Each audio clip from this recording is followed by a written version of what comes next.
crise du club de football de Saint-Étienne, les dessous politiques des licenciements annoncés d'Herbin et de Gardon, les explications du maire de Saint-Étienne, Joseph Sanguedols, invité de ce journal. Visite surprise du Premier ministre britannique au Malouines pour rendre hommage aux libérateurs de l'archipel, déclare Madame Thatcher. Hamlet, Vitesse, Chaillot, 5 heures de théâtre et de bonheur en ce moment à Paris. Madame, Monsieur, bonsoir. L'actualité ce soir en France, c'est encore la crise qui continue de secouer le club de football de Saint-Étienne. Un club que son passé prestigieux a rendu cher aux amateurs de football, un club dont la situation interne dépasse maintenant la dimension du sport ou même du scandale financier pour toucher à la politique. Si vous venez de suivre notre émission sportive Stade 2, juste avant ce journal, vous avez en mémoire les grandes étapes de la crise de Saint-Étienne.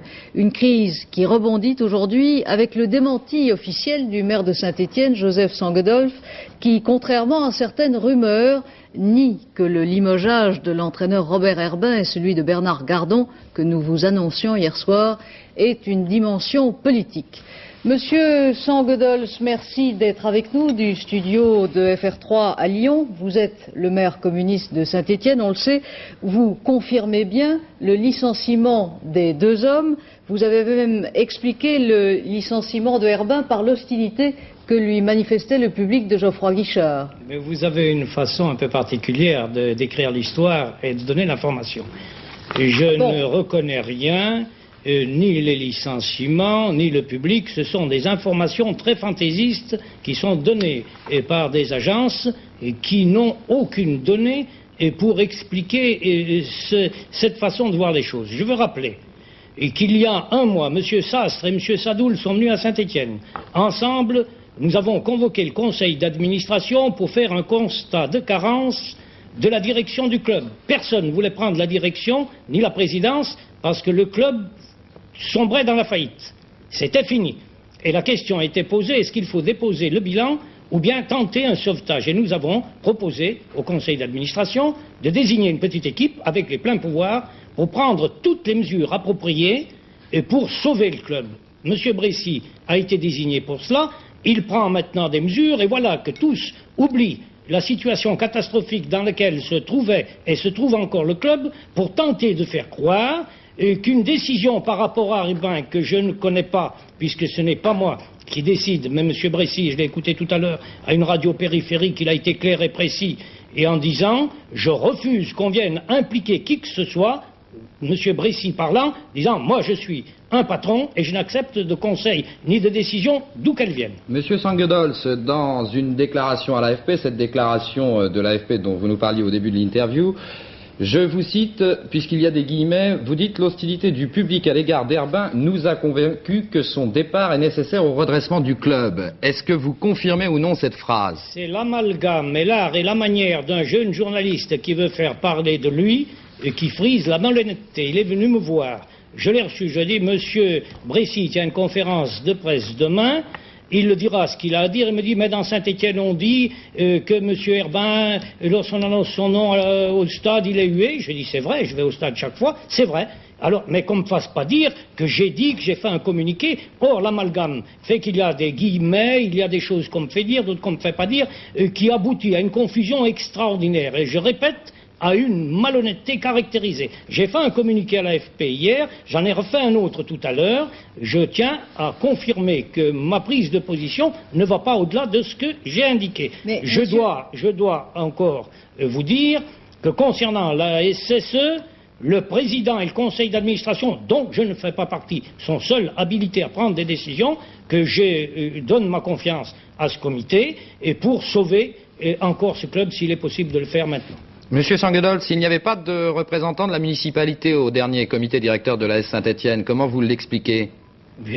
Parce que je ne sais pas si le représentant, raison de plus, s'il n'y a pas de représentant, les choses sont faites par-dessus sa tête. Alors donc, vous voyez que la municipalité y est pour rien dans tout cela. Non, il y a une situation difficile à l'ASE. Vous vous souvenez, il y avait une caisse noire avec beaucoup d'argent. En 6 mois, la caisse noire a disparu, l'argent aussi.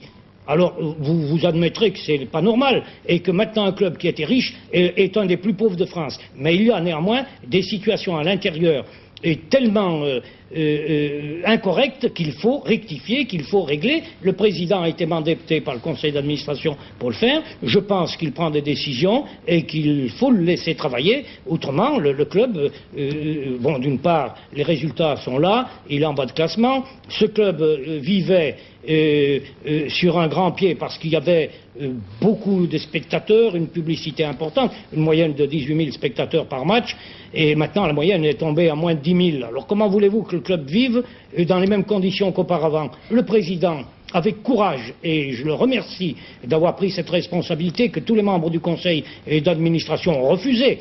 Il a pris cette responsabilité, il travaille, qu'on ne vienne pas dire que chaque fois qu'il prend une décision, il est commandité par le maire. Et Monsieur Sangodols, quand même à 2 mois des municipales, est-ce qu'il n'y a pas quand même dans tout ça une dimension politique? S'il y avait une dimension politique, en tout cas, les gens, Herbin et son conseiller, veulent en faire une affaire anticommuniste. C'est facile de crier au voleur pour éviter d'être pris la main dans le sac. Vous comprenez? C'est trop facile. Hitler aussi faisait beaucoup d'anticommunisme pour faire passer sa politique fasciste. Je n'accepte pas cet amalgame et cette façon de procéder.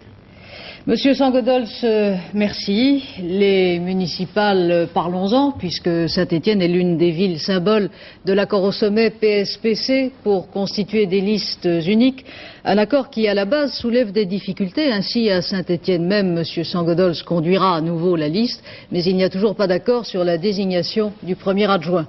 Autre accroc, à Montluçon, la section socialiste a décidé de présenter sa propre liste, alors que la liste d'union devait être conduite en principe par le maire communiste sortant.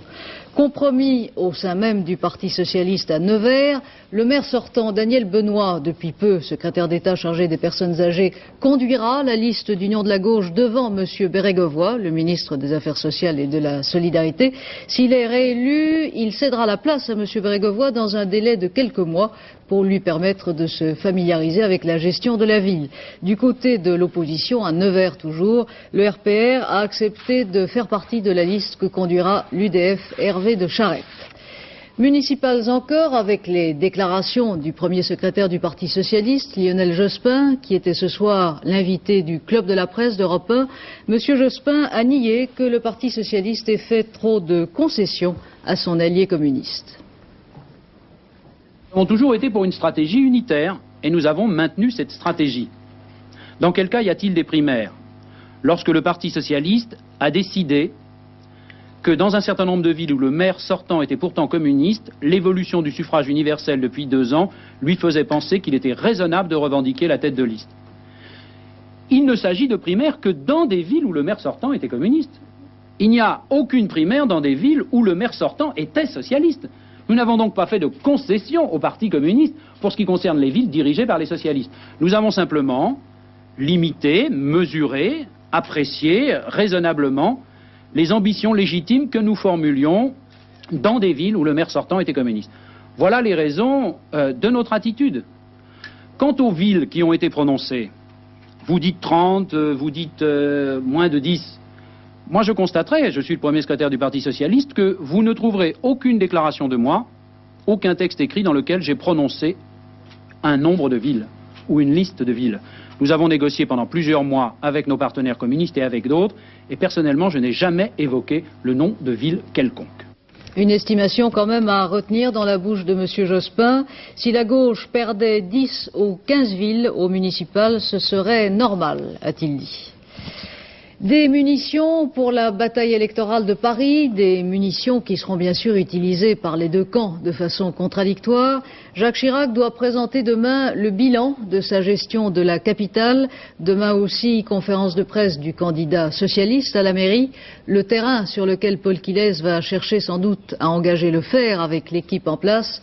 Le logement et surtout le logement social. Le dossier, Patricia Charnelet.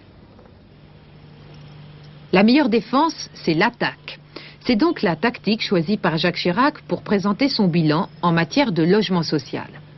Un logement social, c'est un appartement à loyer modéré, financé par l'État et par la ville, et attribué en fonction d'un certain nombre de critères, comme pour les HLM. La ville de Paris en possède plus de 70 000. Mais il y a autant de personnes, 70 000 précisément, en attente de l'un de ces logements. Depuis 1977, la mairie de Paris en a financé 22 000. Or, Jacques Chirac en avait promis près de 30 000. Pour expliquer cette différence, la responsabilité est rejetée sur le gouvernement. On accuse la ville, l'opposition dite de gauche au Conseil de Paris, accuse le maire de Paris de ne pas tenir ses engagements, alors qu'il les tient, et que, paradoxalement, c'est l'État, pour des raisons diverses sur lesquelles on peut discuter, qui ne donne pas les crédits nécessaires. Il faut qu'on le sache. Voilà pourquoi, avant les grandes vacances de cette année, le maire de Paris, Jacques Chirac, a écrit au ministre de l'Urbanisme et du Logement, M. Quillot, pour lui rappeler le caractère dramatique de la situation du logement social. Lui a rappelé que lui, maire de Paris, avait mis les crédits nécessaires, les terrains et les immeubles correspondant à ses engagements, mais que l'État devait faire un effort supplémentaire. Et nous avons eu une réponse, hélas, négative. L'État n'a pas assez d'argent pour nous donner, pour être clair, les 1500 millions nécessaires et qui nous permettraient de tenir nos engagements. Et c'est ça qui doit gêner sans doute l'opposition. Réponse du ministre de l'Urbanisme et du Logement, la ville de Paris reçoit des crédits proportionnés à son importance. Autre argument du ministre, la pénurie des logements est la conséquence de la politique menée depuis 20 ans. Les communistes, eux, reconnaissent qu'un maire élu a apporté des choses positives à la capitale, mais ils parlent toujours des promesses non tenues. Oui, il y a eu des espaces verts à Paris.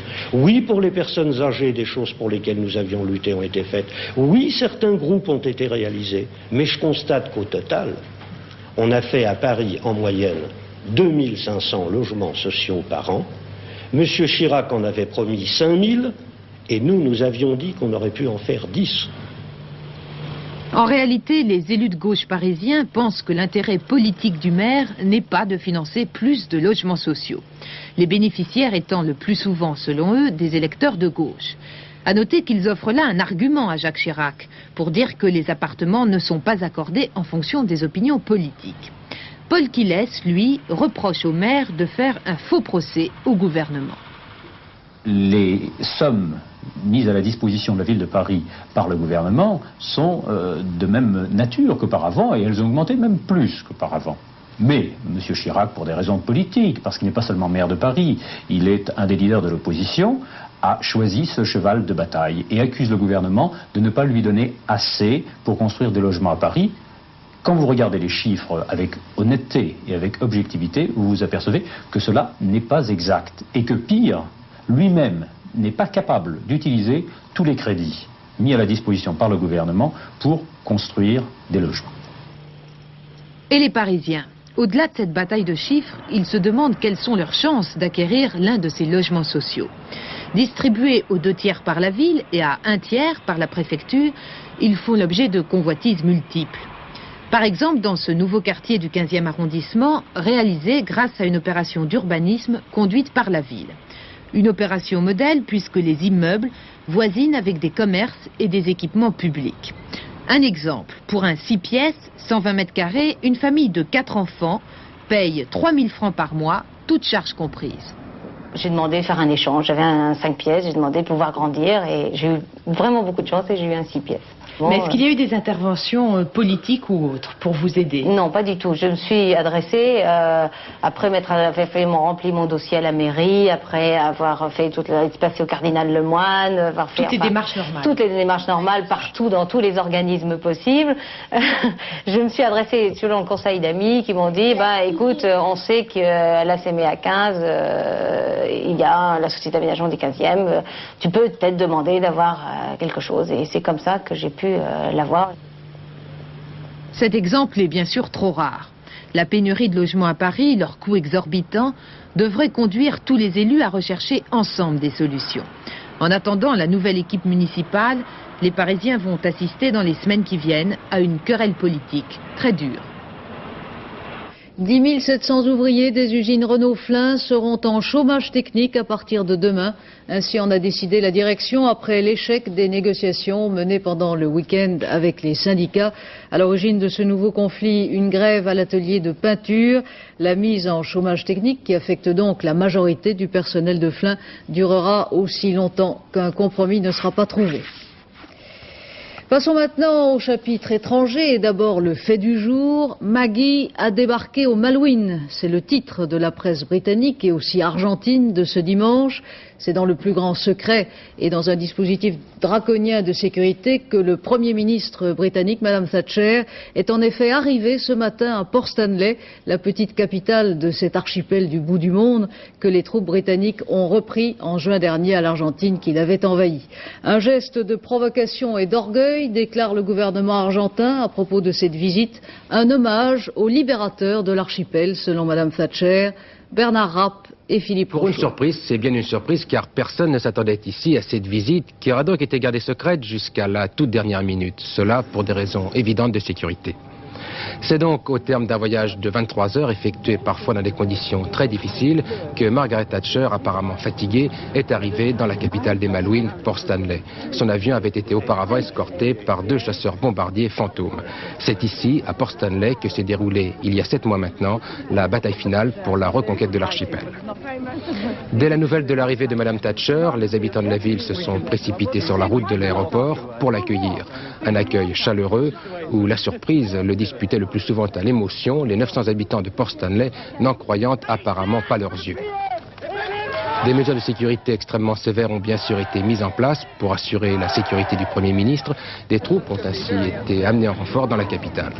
Madame Thatcher doit faire au cours de cette visite la tournée des unités militaires stationnées dans l'île et s'incliner sur les tombes des soldats tombés lors des combats de l'été dernier. Elle doit également s'entretenir avec les autorités civiles de l'archipel à un moment où les habitants des Malouines se posent bien des questions sur leur avenir.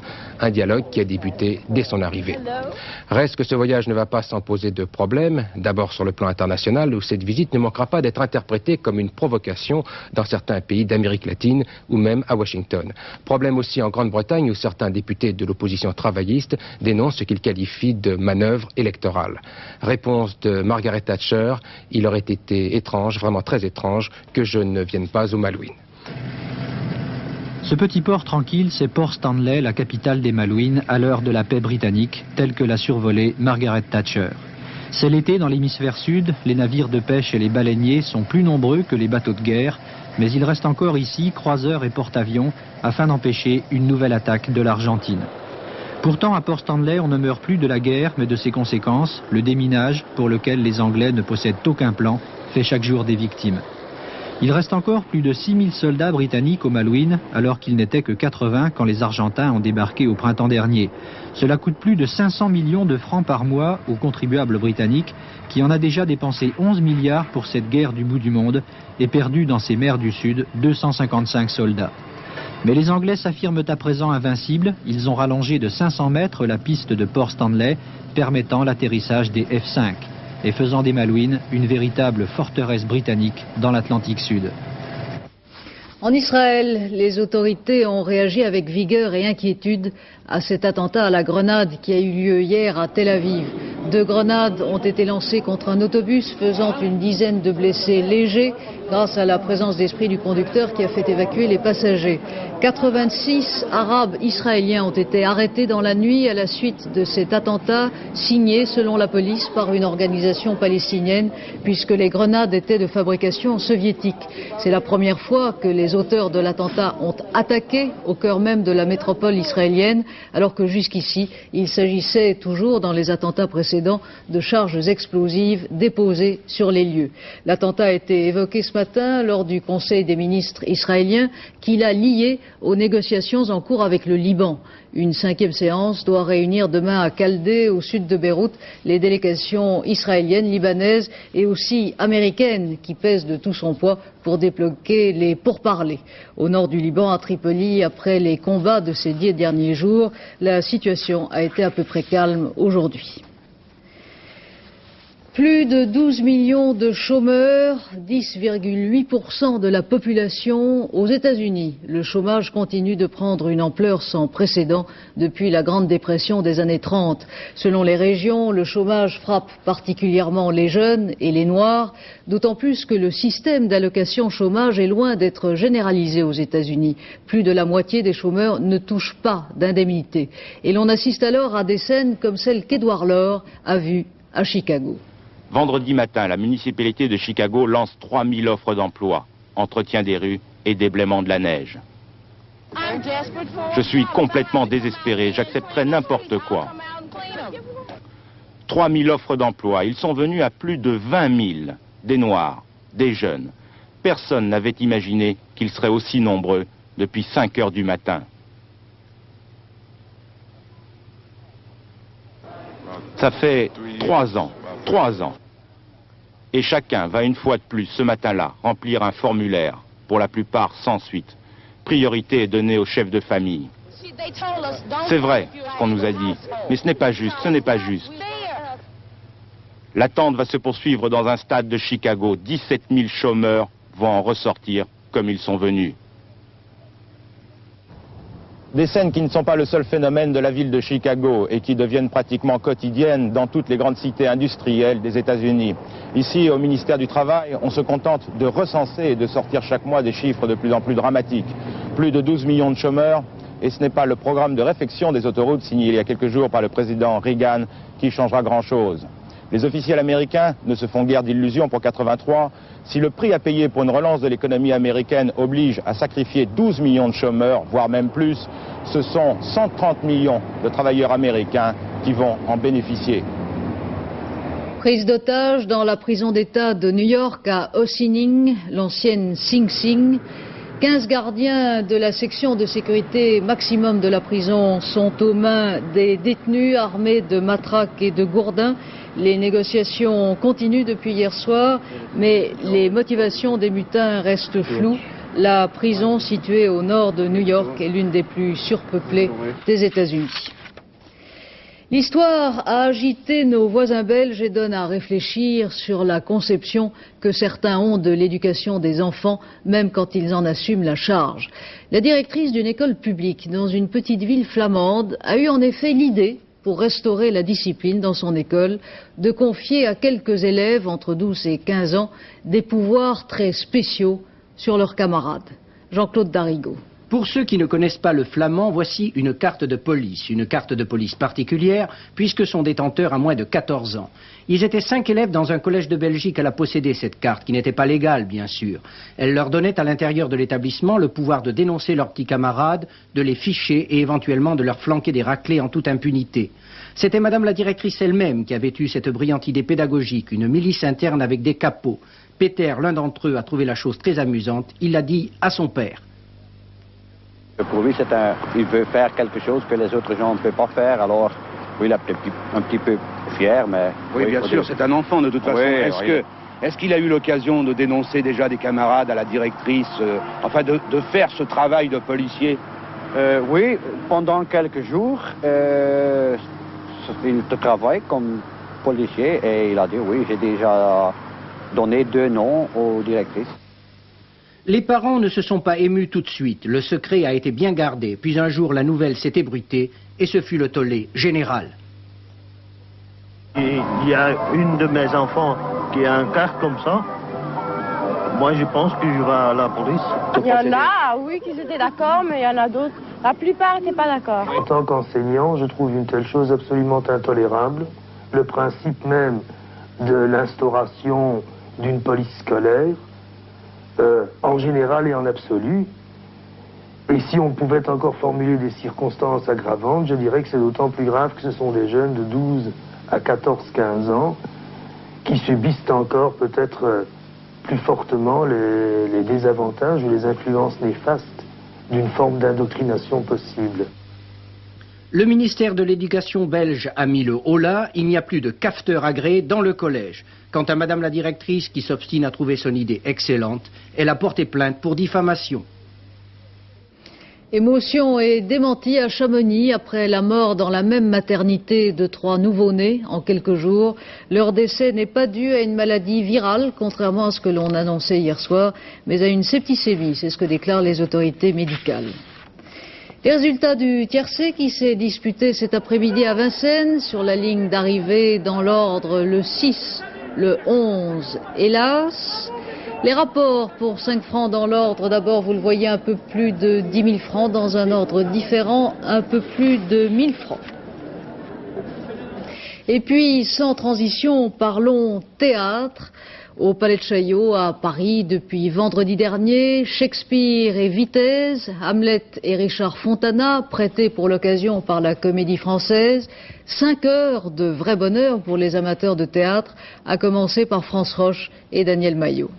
Après Laurence Olivier, Jean-Louis Barrault, Trintignant, un nouvel Othello, Richard Fontana, 30 ans, l'âge du rôle, il joue sans perruque blonde, une nouvelle traduction qui remplace celle de Gide. André Gide, ce n'est pas une traduction, c'est une adaptation. Parce que vraiment, il a énormément coupé, il a même transformé des répliques, il a même transformé du sens de la pièce. En tout cas, la réplique la plus célèbre du théâtre mondial est toujours la même question, to be or not to be. Être ou ne pas être? C'est la question. Est-il ou plus noble pour l'esprit de souffrir les décharges et les flèches d'une fortune déshonorante, ou de prendre les armes contre une mer de troubles et en s'y opposant, y mettre fin, mourir, dormir, pas plus. Les gens nous disent mais c'est incroyable, il y a des scènes absolument sublimes qu'on ne connaissait pas parce qu'on avait lu la traduction de Gide justement, et il y a des scènes incroyables de beauté qui étaient tout à fait inconnues. Et je crois d'ailleurs que en France, je crois que c'est même peut-être la première fois qu'on joue vraiment l'intégrale de la pièce de Shakespeare, qui est tout à fait incroyable, quoi. C'est d'ailleurs la plus longue pièce de Shakespeare. 5 heures de spectacle à Chaillot pour cette intégrale. À Berlin, on en joue une autre en allemand en 7 heures. En 1600, ça durait la journée. Une autre nouveauté, Ophélie participe au monologue d'Hamlet.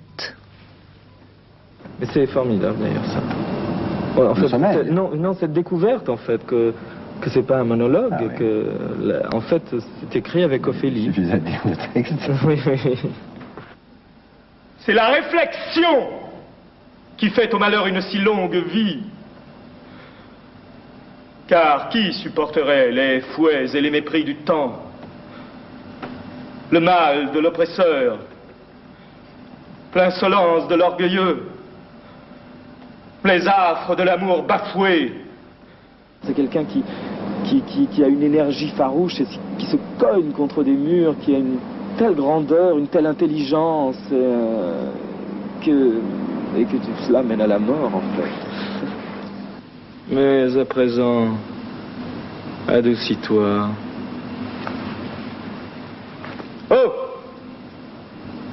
Belle Ophélie? Non! Dans tes prières, souviens-toi de tous mes péchés. Mon cher Seigneur, comment se porte votre grâce après tant de fois un jour? Je vous remercie humblement. Bien. Ce n'est pas Hamlet, mais Alain Gillot-Pétré qui va nous parler du temps. Soleil ou pas soleil, telle est la question. Demain, je suis d'une grande sérénité pour vous répondre. Le ciel, lui aussi, est très serein. Un anticyclone sur la France, donc une masse d'air stable. On regarde la carte, toujours pas de photo satellite. Le satellite est en décontamination, comme on dit, on le règle. Sur la moitié sud du pays, à l'exception du brouillard le matin, qui pourrait localement persister, mais enfin pas partout. Du brouillard donc de l'Aquitaine au Morvan, eh bien ce sera du grand beau temps, comme vous le constatez. Sur la moitié nord, évidemment, davantage de nuages, mais tout de même des éclaircies, surtout au sud de la Seine dans l'après-midi. Attention, sur le nord-est, possibilité de verglas le matin et ensuite de pluie intermittente. Alors je retire la pluie, je la remets, je la retire et je la remets. Et il y aura bien entendu quand même quelques petites éclaircies par-ci par-là. Les températures, elles seront stationnaires par rapport à aujourd'hui. Minimum 5 degrés encore dans le nord-est et à Dijon. Maximum toujours 14 degrés en Corse et à Nice. Ça nous donne une moyenne nationale aux alentours de 7-8 degrés. C'est tout à fait normal pour la saison. Demain, lundi 10 janvier, 2 minutes de soleil en plus. Levé 8h44, couché 17h13. Et nous fêterons Saint-Guillaume. Dernière minute, le conflit durcit à l'usine Renault-Flin. La CGT appelle en effet les travailleurs de l'usine à se présenter demain matin à leur poste de travail, malgré la direction qui, je vous le disais tout à l'heure, a décidé la mise en chômage technique. Voilà, à 23h, Françoise Kramer vous présentera notre dernier journal. J'aurai le plaisir de vous retrouver demain à 20h. Bonne soirée.